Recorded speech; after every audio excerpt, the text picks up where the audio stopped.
Emiten sawit Grup Salim PT Salim Infomas Pratama Tbk membukukan lonjakan pendapatan pada semester 1 2025. Ya, berdasarkan laporan keuangan, perseroan mencatatkan pendapatan dari kontrak dengan pelanggan sebesar 9,39 triliun rupiah. Realisasi itu naik 33% dibandingkan dengan semester 1 tahun 2024. Manajemen perseroan menyatakan lonjakan penjualan terjadi karena kenaikan harga jual rata-rata produk sawit, produk minyak dan lemak nabati, serta kenaikan volume penjualan produk sawit. Pada semester 1 tahun 2025, laba bruto perseroan meningkat 42% menjadi 2,27 triliun rupiah dan laba usaha naik 24% menjadi 1,51 triliun rupiah. Adapun laba bersih tercatat naik 43% menjadi 755,14 miliar rupiah.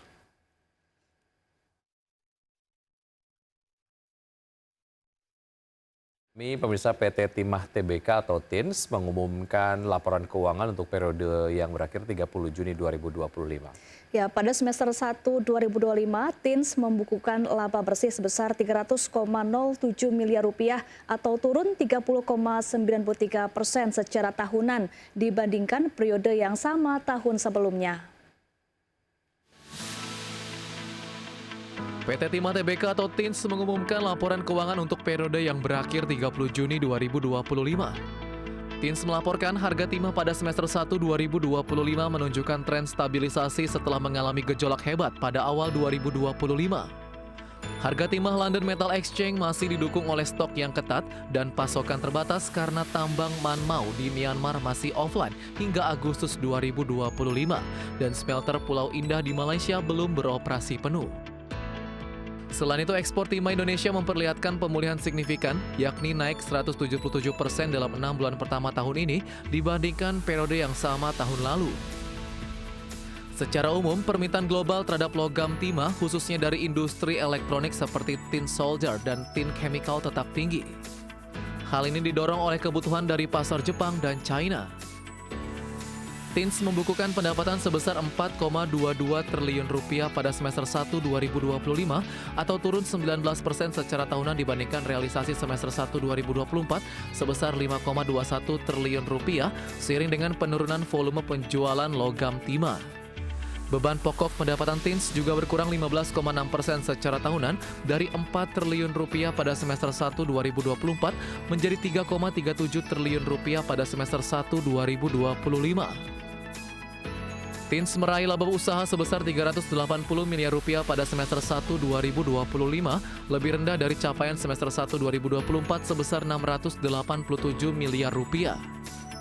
EBITDA TINS juga berkurang 31% secara tahunan menjadi 687 miliar rupiah pada semester 1 2025 dari sebelumnya 1,21 triliun rupiah.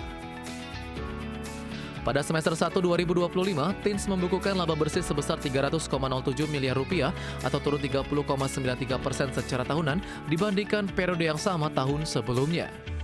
Hasil ini juga mencerminkan 93% dari target laba bersih yang telah ditentukan perusahaan, yaitu 322,64 miliar rupiah. Nilai aset TINS pada semester 1 2025 turun 4% menjadi 12,33 triliun dari 12,8 triliun rupiah. Berbagai sumber IDX Channel.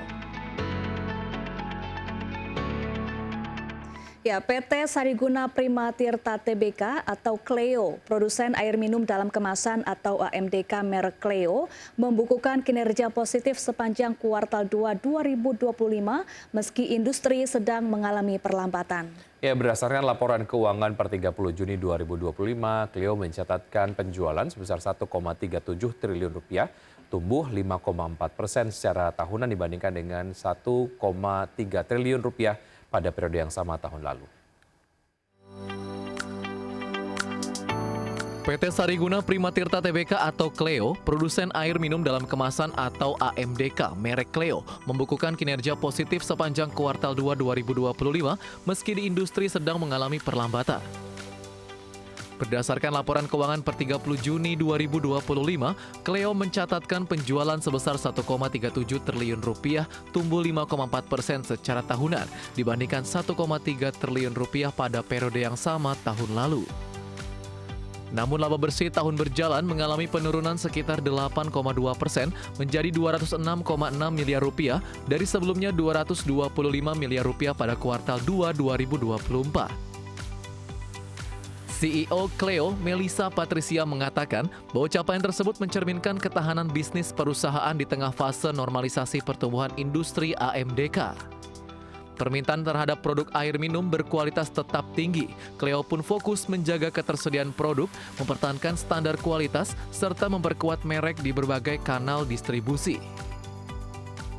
Selama semester 1 2025, Cleo aktif melakukan inovasi produk dan diversifikasi pasar guna menjangkau konsumen yang lebih luas. Di sisi distribusi, Cleo memperluas jangkauan ke wilayah-wilayah dengan potensi pertumbuhan tinggi sembari memperkuat eksistensi brand secara nasional. Berbagai sumber IDX Channel. Pemirsa, Badan Pengelola Investasi mendapat tugas dari Presiden Prabowo Subianto untuk segera mewujudkan perkampungan haji dan umroh untuk jemaah Indonesia di Mekah, Arab Saudi. Ya, Chief Executive Officer Badan Pengelola Investasi Danantara Hasan Roslani menegaskan Danantara tengah memvalidasi proses pembelian tanah di Makkah, Arab Saudi untuk perkampungan haji Indonesia yang sangat dekat dengan Haramain guna mendukung ibadah haji dan umroh. Roslan menyebutkan pembelian tanah di Mekah akan dikombinasikan secara komersial pemerintah. Tujuannya agar nantinya kampung haji Indonesia yang dibangun bisa menjaga para peserta ibadah haji dan umroh. Secara lokasi menurut Menteri Investasi dan Hilirisasi ini, titik letak tanah yang akan dibangun kampung haji akan sangat dekat dengan kota Mekah. Dan seperti diketahui, rencana pembangunan kampung haji bagi masyarakat Indonesia di dekat Mekah tersebut merupakan hasil tindak lanjut pertemuan antara Presiden Prabowo Subianto dengan Pangeran Mohammed bin Salman Al Saud. Dan bahkan pihak pemerintah Arab Saudi akan mengubah aturan untuk memperbolehkan kepemilikan tanah di Mekah oleh pihak asing guna pembangunan kampung haji tersebut. Proses dari untuk pembelian tanah di Mekah. Karena itu akan melalui proses yang sudah dimulai prosesnya oleh Royal Commission of Mekah. Beberapa plot sudah ditawarkan, baik yang sangat dekat dengan Mekah. Itu kalau benar-benar sangat dekat gitu, nempel malah. Ada yang nempel,